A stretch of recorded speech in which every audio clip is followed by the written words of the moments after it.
네, 보시면은 에시디 여기 있네요. 에시디는 신맛이 아니라 단맛이에요. 보시면 여기서 봤을 때 에시디는 신맛과 함께 느껴지는 단맛이에요. 다들 뭐 아시잖아요. SCA 시트. 제가 개인적으로 생각을 했을 때는 커피 평가라고 하는 거는 크게 목적이 두 가지예요. 그러니까 이게 얼마나 좋은 커피인지를 이야기하는 랭킹 테스트가 있고 또 하나는 균일성 평가가 있어요. 이제 SCA 평가나 COE 평가 같은 경우에는 이게 얼만큼 좋은 커피인지 그리고 각각의 항목이 얼만큼 우수한지 사실은 이걸 보는 게 목적이거든요. 물론 교육을 할 때 노트에다가 뭐 이것저것 쓰라고는 해요. 네. 하지만은 그것보다는 점수가 훨씬 중요하잖아요. 그래서 원래 목적 자체도 산지에서 커피를 거래를 할 때 얼만큼의 값어치를 주고서 커피를 팔고 사는지 하는 그 기준을 위해서 만들어진 게 사실 이 시트잖아요. 그래서 랭킹 테스트고 그 커핑이라는 거를 처음 만든 분은 아니지만 이거를 서적으로 정리한 이제 테드 링글이라는 분이 그 서적하고 세트로 만든 게 결국 이 시트다 보니까 교육을 하는 것도 거의 대부분 이 시트를 가지고서 많이들 해요. 저도 그렇고 이제 그러다 보니까 커핑은 얼만큼 좋은 커피인지를 골라내는 작업이다라고 생각을 하기가 참 쉽거든요. 근데 사실은 이거는 현장에선 사실 별로 안 써요. 시간도 많이 걸리고. 그러니까 현장이라 하면 약간 카페나 혹은 네. 생두를 사고 파는 곳이라던가 로스터리라던가 혹은 뭐 기업체라던가. 실제로 제가 꽤 많은 분들한테 그 커피인 교육을 했었거든요. 근데 그분들이 창업을 하시고서 요 시트를 실제로 사용을 하고 계시냐 하고 물어보면은 그쵸. 그렇다고 생각하시는 분들은 정말 극소수예요. 일단은 시간도 그렇고 이걸 하고서 어떻게 써야 될지도 모르겠고 데일리 트레이닝 정도로 하시는 느낌이랄까. 근데 이제 요 아래에 있는 요 시트는요, 회사 이름을 밝힐 수는 없는데요, 미국의 좀 유명 로스터리에서 로스팅 라인에서 사용을 했었던 시트예요. 이제 관계자분이 보여주셨는데 이게 대여비라 제가 그 원본을 쓸 수는 없어가지고 좀 편집을 했습니다. 일단 요 시트를 사용을 하는 곳은 어디냐면은 제품을 생산을 한 다음에 그 원두를 출고를 시킬지 말지 결정을 하는 QC분들이 하는 평가예요. 그래서 그 제품의 컬러는 L값이 45에서 50, 그러니까 명도값, 아그트론을 생각하시면 될 것 같아요. 완전히 똑같진 않지만 40에서 50 사이에 있는 상태로 판매가 돼야 돼요. 그래서 만약에 체크를 했는데 노잖아요. 이렇게 그러면은 이건 먹어보지도 않아요. 판매 못하는 거예요. 그리고 그 이제 회사에서 생각하기에 이 제품의 정체성은 단맛과 시트러스함과 초콜릿티함과 바디감이에요. 에스프레소에 적합한 건가요, 그러면? 네, 에스프레소로 좀 더 많이 쓰는 커피이긴 해요. 네, 그리고 조금 더 다양한 평가 기준이 원래는 있어요. 몇 가지가 더 들어있어요. 그래서 이번에 로스팅을 한 그 커피를 먹어봤더니 단맛이 약간 중간 정도? 그리고 시트러스함은 매우 약하다. 초콜릿티함은 약하다. 바디감 되게 좋다. 근데 먹어본 사람이 나 이거 되게 맛있었는데 하더라도 이거는 어쩌면은 판매 못하는 제품일 수 있는 거예요. 왜냐면 거기에서 기준으로 하고 있는 거에 못 미치는 것들도 많이 있거든요. 그래서 맛을 본 사람이 봤을 때 이게 결국은 그래서 판매할 수 있는 제품이냐 아니냐를 여기다 체크를 해줘요. yes, no. 만약에 no라고 하면은 여기에다가 여차저차 노트를 써요. 뭐 때문에 이거를 판매하지 않기로 결정을 했는지. 그리고 이거를 로스팅을 하는 라인에다가 다시 돌려보내요. 뭐 판매를 하기로 했다고 하더라도 그러면은 로스팅을 하시는 분들은 이 QC의 감정 결과를 보고 자신들의 프로파일하고 같이 대조를 해보죠. 네. 그래가지고 얘네를 이런 식으로 볶으면은 이런 결과가 나오는구나. 혹은 이런 문제가 생기면 안 되겠구나. 이걸 이제 조정을 하는 역할을 하는 거죠. 근데 약간 이게 기준이 어떻게 돼요? 예를 들어 그러면 뭐 미디움이 몇 개고 네. 뭐 하이가 몇 개고 약간 이랬을 때 어떤 객관적인 기준이 있나요? 그러니까 일단 기본적으로 로우는 하나도 나와서는 안 된다라고 얘기를 들었습니다. 이제 그 회사에서의 기준이 있죠. 이 정도를 미디엄 강도라고 한다. 하는 그 기준이 있는 거예요. 그래서 로우가 나오면은 안 판매하는 걸로. 그래서 그 회사에서 생각을 하는 이 커피의 정체성 노트가 한 8가지가 있는데 네. 그것들은 반드시 나와야 되는 거예요. 다른 것들은 상관없어요. 하지만 걔는 반드시 있어야 되는 거죠. 그냥 그 회사만의 자체적인 QC 기준이 있는 거네요. 그렇죠. 이제 로스팅 이후에 체크하는 기준인 거예요. 생두를 구매할 때는 그들만의 또 다른 기준이 있고, 그리고 그러니까 이거를 고객한테 팔 수 있어 없어. 그쵸. 약간 이런 거네요. 접근 방식이 전혀 달라요. 그래서 단순히 랭킹 테스트로 간다고 하면은 스위트함이 엄청 높고, 그리고 시트러스함이 엄청 높고, 초콜릿티함은 보통은 쓴맛하고 같이 가니까 이건 엄청 낮고, 바디는 뭐 미디엄이다 이러면은 일반적으로 커피를 랭킹 테스트를 많이 하시는 분들은 되게 좋은 커피일 수도 있어요. 하지만은 그곳에서 판매해도 좋은 제품은 아닌 거죠. 개념을 많이들 이해를 못 하시는 경우들이 있어서 제가 교육을 할 때는 저는 커피가 아닌 다른 걸로 많이 설명을 드리려고 해요. 커피로 이야기하면은 어떤 커피의 특수성으로 이거를 이해하려고 하시는 분들이 계신단 말이에요. 그래서 그냥 아주 쉽게 이해하시게 예를 들어드리면 만약에 안스타님이 요거를 사려고 장난감 가게에 갔어요. 포장을 해가지고 받아서 집에 와서 딱 뜯었는데 이런 게 나왔어. 어때요? 이득. 완전 신나죠? 네. 개꿀. 네. 네. 근데 고객 입장에서는 이게 좋을 수 있는데요. 네. 판매 입장에서는 이런 걸 불량이라고 말해요. 요 정도로 눈 이목구비가 다르면 뭐 판매는 할 수 있는 정도가 되겠죠? 네. 요거를 첫 번째 거를 사려고 갔는데 두 번째 게 왔어. 내가 인상이 좀 달라졌네. 얘가 오늘따라 활짝 웃는 것 같네. 약간 이런 거죠. 이 아이가 좀 미백한 것 같고. 보는 각도에 따라서 달라질 수 있다. 약간 요 정도. 네, 판매를 할 수 있는 제품인 거죠. 근데 만약에 이렇게 됐어. 인상이 너무 많이 달라졌네. 이거는 판매 못하는 정도의 수준으로 이제 들어가는 거죠. 근데 만약에 이런 아이가 나왔어. 모발이 생겼네. 완전 이거는 불량품인 거잖아요. 그러니까 이런 거예요. 결국은 모발이 더 생겨서 좋을 수 있죠. 네. 눈썹이 더 붙어 있어서 좋을 수 있지만 이 첫 번째 제품을 판매를 해야 되는 입장에서는 네. 얘네들은 그냥 균일하지 않은 제품일 뿐이에요. 생산자의 입장이란 그런 거죠. 이제 이럴 때 저희가 커피에서만 사용을 하는 게 아니라 모든 산업체에서는 QC, 퀄리티 컨트롤이라는 걸 해요.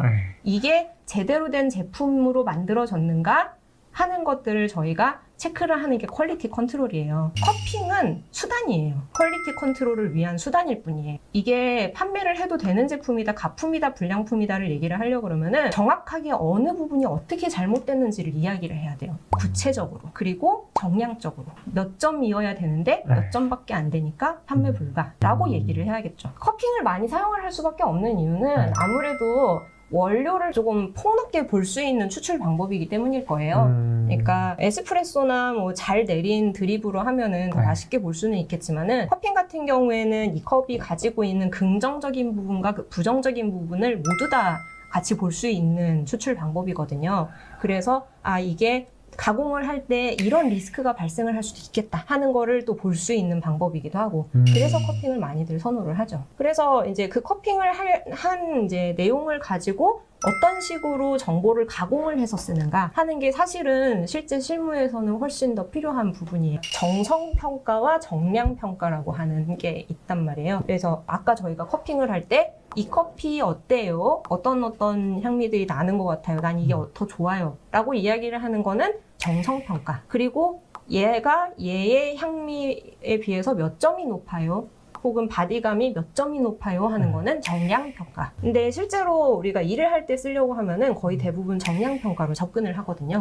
그래서 정량평가를 하려고 그러면은 내가 맛보고 향을 맡고 하는 것들을 숫자로 이야기를 하는 훈련이 필요해요. 그러면 일단 센서리를 처음 시작하시는 분들이 생두를 구매하는 입장에서 점수를 매일 정량화하는 것과 결국 커피를 파는 입장에서 커피를 평가하는 방법은 본질적으로 다르다는 걸 인지하고 그럼에도 불구하고 처음에는 내가 느끼는 맛과 향미들을 정량화하는 연습은 또 해야 되는 거라고 할 수 있겠네요. 그거는 실제로 커핑을 할 때도 도움이 되는 거거든요. 왜냐면은 이거는 저희가 후반부에서도 다시 이야기를 할 건데 커핑 시트에 있는 이제 항목에서도 acidity의 점수는 얼만큼 이게 산미가 좋은지를 평가하는 게 아니에요. acid이라는 맛이 있어요. acid이라는 신맛과 단맛이 동시에 느껴지는 그 맛을 acid이라고 하는 게 이제 커피 관련 도표에 실제로 나와 있거든요. 아, 그래요? 네, 그래서 요거는 저희가 리뉴얼이 되기 전에 SCA에서 만들었었던 네. 커피 테이스터스 플레이버 휠이라고 하는 그 휠의 일부분이에요. 네.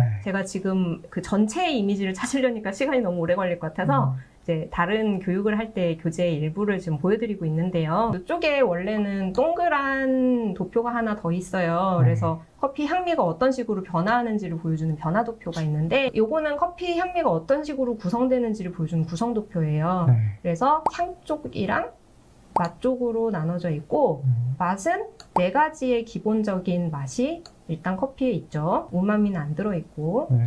신맛, 단맛, 짠맛, 쓴맛들이 서로 이렇게 맛들이 섞였을 때 사람들이 이걸 어떤 식으로 느끼는지 이 혼합이 됐을 때 나오는 맛이 여기 있는 두 번째에 있는 것들이에요. 네, 보시면은 에시디 여기 있네요. 에시디는 신맛이 아니라 단맛이에요. 보시면 여기서 봤을 때 에시디는 신맛과 함께 느껴지는 단맛이에요. 명확히 여기 있네요. 명확히 있습니다. 보통 저도 이제 교육을 할 때 그런 용어를 써봤어요. 많이들 커핑을 교육을 받을 때 들어보셨을 거예요. 레몬은 네. 자극적이니까 시긴 하지만 acidity 점수가 낮고 뭐 오렌지나 사과보다는 산도가 낮지만 네. 더 긍정적이니까 acidity 점수가 높다? 근데 이러면 너무 복잡해요. 그냥 단순히 레몬은 신맛이 이만큼인데 단맛이 요만큼밖에 안 돼서 acidity 점수가 요건 거고 사과나 오렌지는 신맛은 요거밖에 안 되지만 단맛이 그거보다 커서 acidity 점수가 요만큼인 거예요. 그렇게 하니까 되게 이해가 빠르게 굉장히 되네요. 쉽죠. 그럼 그거는 약간 긍정과 부정과는 또 다른 전혀 맥락인 다른 거예요? 거예요. 그냥 강도죠. acid이라는 여기 맛이 있는 거예요. 우리나라 말로 번역을 했을 때 산뜻한 신맛이라고 번역이 되어 있잖아요. 그런 맛의 종류가 있다고 생각하시면 돼요. 그래서 이건 강도 평가예요. acid이라는 맛을 얼만큼의 강도로 느끼는가. 바디도 뭐 굳이 말할 것도 없죠. 얼만큼 고형분이 부드럽게 느껴지는 그 감각이 있잖아요. 그 감각을 얼만큼의 강도로 느끼는가. 그러니까 결국은 기본적으로 강도 평가예요. 그러면 밑에도 강도 표시가 있잖아요. 그 예. 위에도 강도 표시라면은 중복되는 거 아닌가요? 그게 네. 이제 저희가 보통 평가를 할 때 요 세로축은 산도 평가를 하죠. 그리고 바디는 저희가 COE 시트에서는 바디가 아니라 마우스필로 해놨잖아요. 네. 그래서 질감만 보지만은 SCA에서는 무게감과 질감을 같이 해서 바디에서 본단 말이에요. 네. 그래서 무게감을 여기에서 보고 정확하게는 부드러움의 강도죠. 그러려고 그러면 무겁기도 해야 높은 점수가 나오겠죠. 네. 네, 그래서 부드러움의 강도로 해서 바디감을 평가를 하는 거죠. 그래서 이제 정량화하는 훈련이 일단 필요한데 맛을 볼 때 향과 맛 중에 그러니까 우리나라의 맛이라는 이 표현이 네. 향과 혀에서 느껴지는 거를 같이 해놨다 보니까 조금 표현이 어렵긴 하지만 많은 사람들은 향이 맛의 80%다 얘기를 흔히들 해요. 네. 사실이에요. 코가 막히면은 맛을 잘 못 느끼는 것 같은 느낌이 들죠. 혀는 멀쩡하지만. 근데 실제로 관능적인 자극을 더 규칙적으로 오랫동안 느끼는 거는 맛이거든요. 이제 우리가 향을 맡는 거는 이 공기에 향 성분들이 막 이렇게 있단 말이에요. 네. 이 향 성분들이 흥하고 이제 숨을 들이마시면 이 성분들이 코 안으로 쑥 들어가요. 그래서 일부의 향 성분들이 이렇게 실처럼 돼 있는 후각 리셉터니까 수용체가 이 향들의 일부를 자극을 받아가지고 뇌에 신호를 전달을 해요. 달리 말하면은 이 향들의 일부 캡처가 된 것만 가지고 신호를 저장을 하는 거거든요. 그래서 얼만큼의 향 신호를 가져갔는지에 따라서 달라지고 이제 보통 이제 향을 이제 가지고 갔어요. 그럼 만약 A, B, C라는 향기 성분이 뇌로 전달이 됐단 말이에요. 그러면 뇌에서 생각을 해요. 이 A, B, C라는 자극이 같이 있을 때 나는 이걸 뭐라고 배웠더라? 오렌지라고 배웠던 것 같다. 그리고 말로 해요. 오렌지 향이 난다 라고. 근데 오렌지라는 걸 경험을 해본 적이 없는 사람들은 다른 말로 해요. 그래서 후각교육 같은 경우에는 사실은 단어적인 훈련이 거의 대부분이에요. 향을 얼만큼 더 잘 느끼게 되느냐가 아니라, 그리고 좀 무작위적이죠. 이제 보통 냄새 엄청 많이 나는 화장실에 들어가도 그 향이 금방 익숙해지잖아요. 네. 후각은 수능 효과가 굉장히 커요. 그래서 이 향을 규칙적으로 오랫동안 맞을 수도 없어요. 금방 익숙해지거든요. 근데 미각은 달라요. 미각 같은 경우에는요, 한번 손등을 이렇게 쳐보시겠어요? 네, 보시는 분들도 한번 해보시면 좋은데, 네. 지금 치고 난 다음에 오랜 시간 그냥 가만히 있으면은 계속 치고 있는 상태가 아닌데 여기에 뭔가 우웅 하는 자극이 네. 느껴지잖아요. 네. 이게 압력을 느끼는 리셉터, 그 수용체가 네. 방금 이 자극을 전기 신호로 만든 거예요. 어. 그리고 뇌로 전달을 한 거죠. 뭔가가 눌렀어 라고. 이거보다 더 큰 자극이 들어오면은 이번에는 이 신호를 가지고 가는 거죠. 근데 여기에 약한 신호를 줘봤자 이 감각은 가지 않아요. 아까 훨씬 더 강한 자극이 갔거든요. 맛을 보는 게 이것과 완벽하게 동일한 방식으로 진행이 돼요. 그럼 맛도 네. 먹었을 때 온 자극이?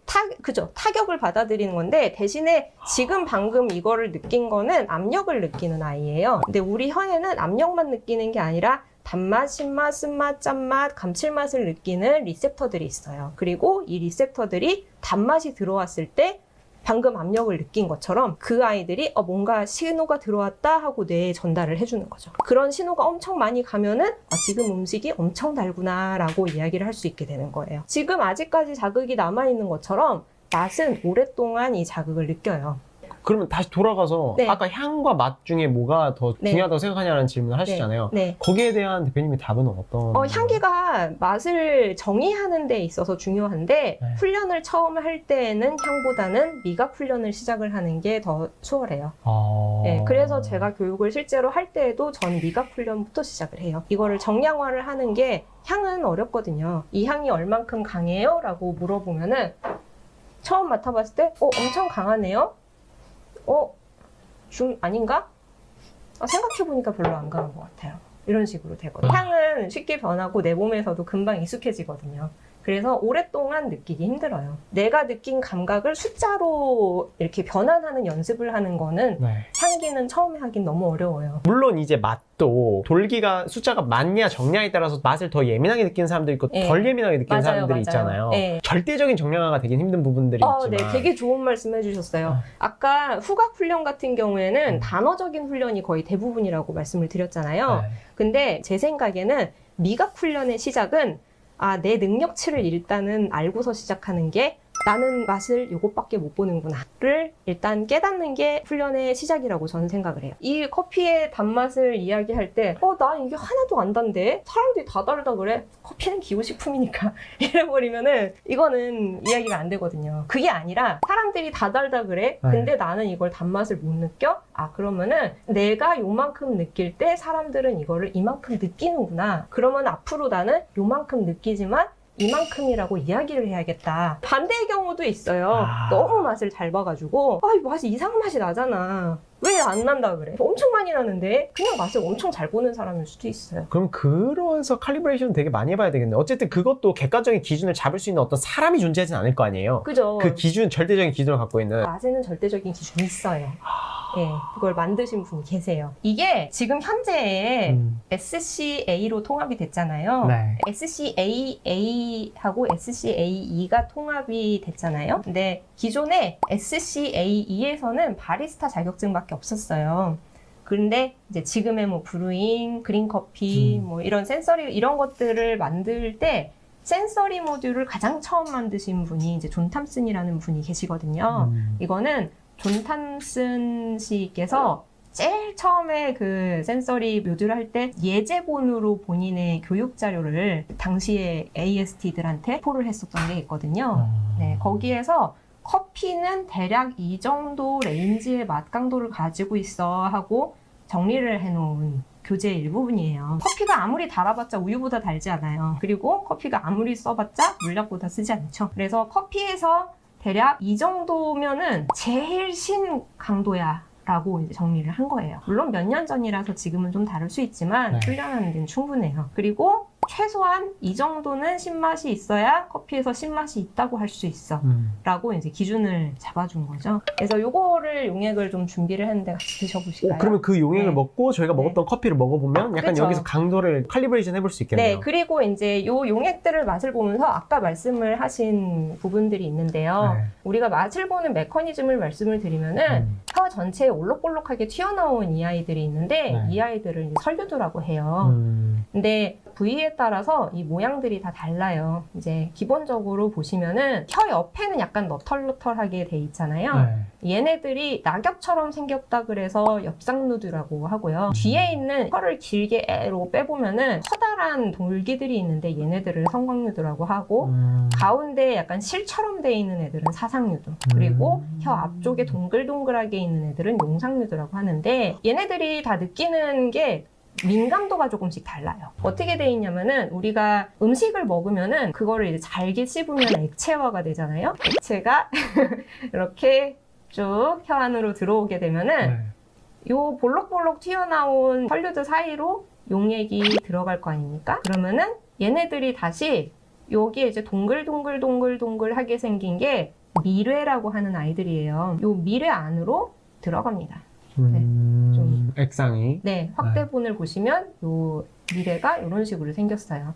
그래서 여기에 음료가 닿는 순간 아, 음식이다 라고 일단은 느껴요. 그러면은 여기 이제 양파 그 세포처럼 돼 있는 요 아이들 있잖아요. 얘네들이 실제로 맛을 느끼는 미각 수용체들이에요. 미각 수용체가 이런 식으로 생겼어요. 보시면 쓴맛 미각 수용체, 그리고 단맛 미각 수용체, 신맛 미각 수용체 이런 애들이 있어요. 근데 미래에 따라서 이 단맛 미각 수용체가 많은 애들도 있고 신맛 미각 수용체가 많은 애들도 있고 쓴맛 미각 수용체가 많은 애들도 있어요. 그런 거에 따라서 어떤 맛을 먼저 느낄 확률이 높은가가 좀 달라져요. 그래서 혀 앞쪽에서는 보통 단맛을 뭐 많이 느끼고 혀 옆에서는 신맛을 느끼고 하는 그 이야기가 이것 때문에 나온 거예요. 근데 이거는 사람들마다 달라요. 내 혀에서는 어느 부위에서 어떤 맛을 민감하게 느끼는가 하는 이거를 일단 또 알아야죠. 제가 이 얘기를 하면은 저를 되게 불쌍하게 여기시는데 저는 사실 커피를 먹으면서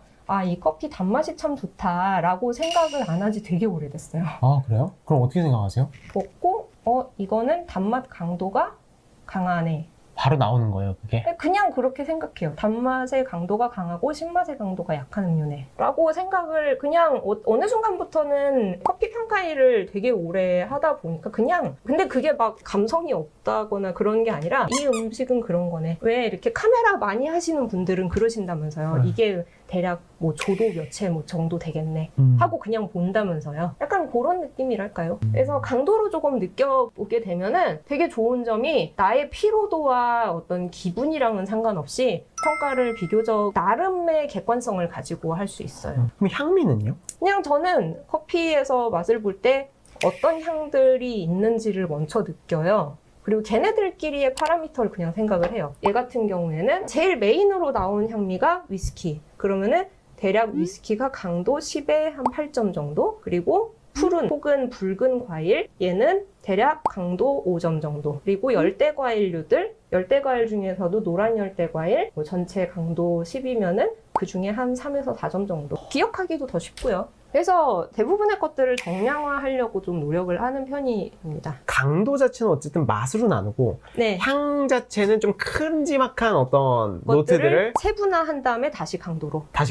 네. 거기에 대해서 예를 들어 아까 말씀드렸듯이 위스키는 향으로 제일 강렬하게 느낀 것들을 네. 다시 강도로, 맛의 강도로 정리해서 맞아요. 위스키는 강도로 네. 몇, 그 다음에 또 그 다음 향, 2위, 3위 향들을 또 잡아서 그거는 또 맛의 강도로 해가지고 맛은 몇 이렇게. 이제 그러다 보면은 부정적인 향의 강도들도 나오거든요.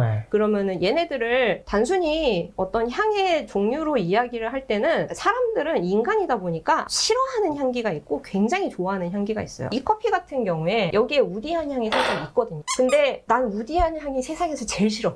아, 우디한 향, 그 극혐이야. 그러면은 여기에서 있는 좋은 향들이랑은 상관이 없이 우디가 낮다는 것만으로 여기서 점수가 이제 파파팍 깎여요. 사람이라서 할 수 있는 오류죠. 근데 이거를 제가 그래요.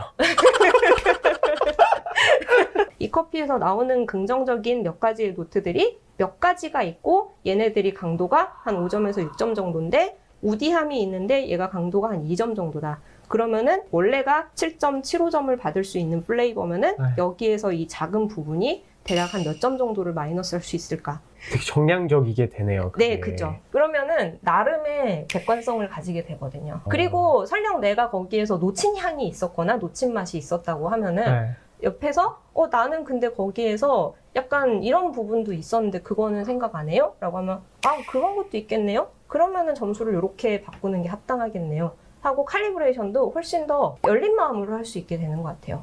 그래도 나는 우디 싫은데 막 이제 그래버리면 칼리브레이션이 안 된단 말이에요. 그럼 어쨌든 그 맛의 강도는 저 액상을 가지고 좀 이렇게 네, 좀 정할 수 처음에는. 있는 거죠, 처음에는. 어쨌든 그렇죠, 커피를 처음 그렇죠. 드시는 분들은 그 강도 자체도 이렇게 나누시질 못하시니까. 네, 그래서 액상 훈련으로 할 수 있는 두 가지의 좋은 베네핏은 이거예요. 네.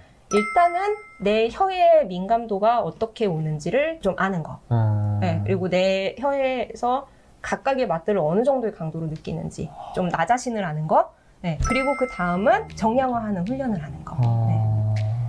그걸 한번 해볼까요? 네, 지금 해볼까요? 바로? 네. 네.